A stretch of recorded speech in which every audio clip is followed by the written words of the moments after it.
21ος χάρτης δογεύσεων 30 Νοεμβρίου και 1 Δεκεμβρίου.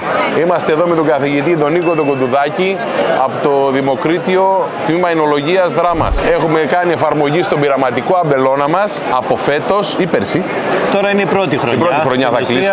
Θα κλείσουμε ένα χρόνο σιγά σιγά. Κάναμε κάποιες πρώτες δοκιμές με ενσωμάτωση στο έδαφος και ο σκοπός είναι σιγά σιγά να δούμε και τις άλλες δυνατότητες που έχει ο ζωόλιθος.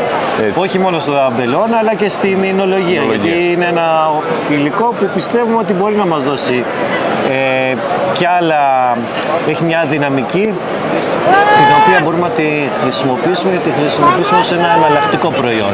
Καλησπέρα. Καλά εσύ. 3 στις εξετάσεις.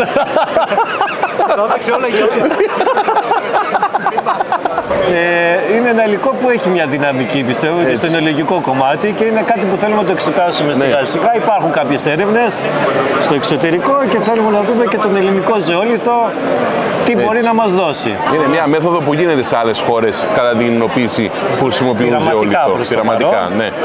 Έχει εφαρμοστεί ως αποσμητικό, ωραία, από όσμωση, δηλαδή αφαίρεση αρωμάτων. Εμείς θέλουμε να δούμε και άλλες δυνατότητες, τις οποίες έχει και πιστεύουμε ότι θα πάει καλά. Έτσι. Εδώ είμαστε και θα τα δούμε τα αποτελέσματα. Ακολούθησέ μας στο ραγικό ζωόλιθο. Έγινε. Να είσαι καλά. Γεια σας.